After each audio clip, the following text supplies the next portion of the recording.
Assalomu alaykum do'stlar. Bugun men sizlarga Tenderzone saytida CRM tizimidan foydalanishni o'rgataman. Buning uchun biz birinchi navbatda savdolar bo'limiga o'tamiz va o'zimizga kerakli bo'lgan lotlarni yo'qotib qo'ymaslik uchun plus belgisi orqali saqlab olib, buni tanlanganlar papkasida ko'rishimiz mumkin. Bu yerda o'zimiz tanlab olgan lot ustiga bosamiz. Bu yerda ishlamoq tugmasi bor. Qo'shimcha dokumentlar joylash mumkin. Buning uchun biz hujjatlar bo'limiga o'tamiz. Qo'shish tugmasini bosib, o'zimizga kerakli bo'lgan hujjatni saqlab olamiz. Hujjat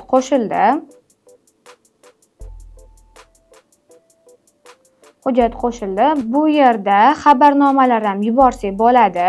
Misol uchun, buxgalterga yozyapmiz, bizga spravka kerak. Spravka. Jo'natish tugmasini bosib turib, biz brokerni belgilaymiz.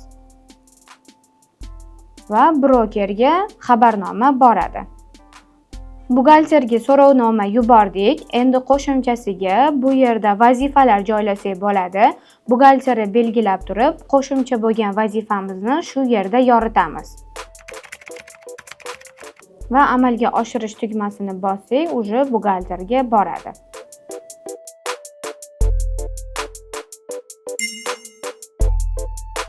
Mana do'stlar, bugun biz Tenderzone saytida CRM tizimidan foydalanishni o'rgandik. Sizda yana qandaydir savollar bo'lsa, havola orqali ro'yxatdan o'ting. Biz sizlarning savollaringizga albatta javob qaytaramiz.